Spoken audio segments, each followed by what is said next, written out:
do us the favor, just for the record, how do you say and spell? Is everybody ready? Oh yeah, Everybody sorry. go? Okay. Okay, great. Yeah, Vance Chandler, Sergeant with the Sacramento Police Department. Okay, thanks. So we've been hearing that, we know that there was a call of a man with a gun in this vicinity around 7:30, but it sounds like after that there was some confusion as to whether that was actually the case. Can you tell us, walk us through what happened today? Yeah, so shortly after 7:30 this evening, we received a call that stated there was a man with a gun in the gas station area, and that was minimal information that we received. So officers responded to the area. Several minutes after the initial call, we received an additional call with a little bit more details, and that gave a description of the subject with a gun and also a vehicle that he was associated with. And this time the call said that the subject was walking inside the Costco.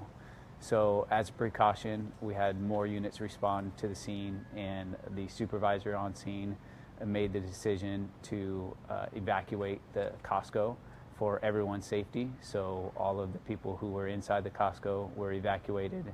Once the Costco was empty, then our officers conducted a very thorough search looking for the subject that we believed was potentially armed with a firearm.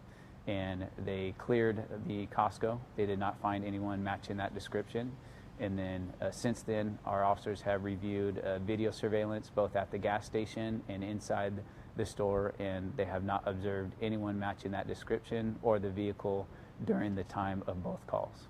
So both calls were made by the same person? We don't know that at this time. We did receive 2 calls, and we are still determining if it was the same caller or not. The store was shut down for about how long, would you say? So we received the initial call shortly after 7:30, and they finished the search shortly after 8 p.m. So you think you're dealing with, you think it's something legitimate, or was it a hoax? What do you think? Well, that's all part of what we're still trying to determine. We do know that we received 2 calls. The initial call had minimal information, but indicated that there was someone armed with a firearm. And then the second call indicated that there was someone armed with a firearm, gave us a description of the subject, and stated that he had went inside the store. Obviously, any call like this you're going to take seriously, but in the wake of Gilroy and El Paso and Ohio, you hear about, especially with El Paso being in a Walmart, you hear about someone possibly armed with a gun in close quarters like this, in a shopping area. Is there an extra sense of urgency, of fear when you get a call in the wake of everything? Well, for us, our priority is making sure that everybody stays safe. So we had that initial information that someone was armed with a firearm. And as a precaution, the officers and the supervisors made a decision to evacuate the store because there were a lot of people inside the store. And we established a great partnership with the employees and management here at Costco. And they were able to evacuate everyone safely. And then they conducted a very systematic search looking for that subject who they believed was potentially armed. Is this investigation, is this still ongoing right now? Are you looking at anything else? We will do some follow-up, attempting to identify the caller who made both calls, and if there are more than one caller. There's more than one caller.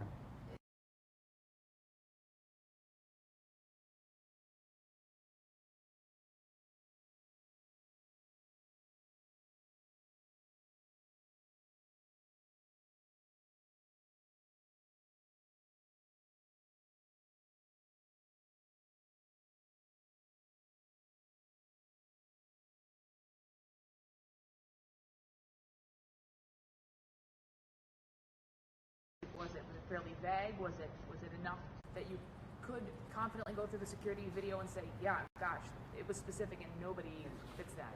It was enough for our officers were able to look at the video surveillance both inside the store and at the gas station, and they determined that during the time of both calls, nobody matched that description, and the vehicle as well.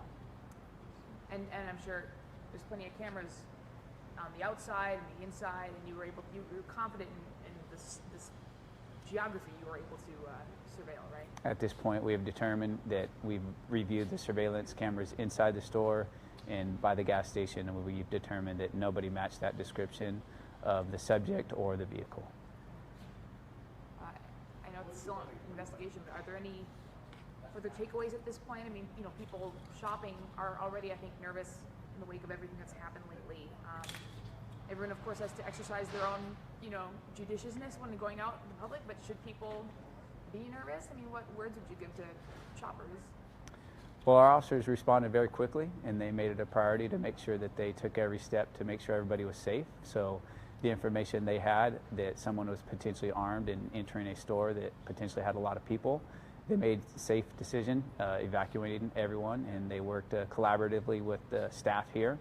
And another takeaway is if you have information to provide to the police, especially if somebody is armed with a firearm, make sure you provide a lot of detailed information, stay on the line, and provide contact information so we can recontact you in case we lose connection with you. Did the caller or callers in the two phone calls, did the person hang up or how did those calls end? Both times that we received those calls, we lost connection with the caller. They hung up or you don't know? I don't know that. Anything else from anyone? Can you just give us like a? I'll give you the whole thing. Yeah. Yeah. Just Right. what? Thank you. They were just waiting in, so. No, all good. Good to see you. Yeah, likewise.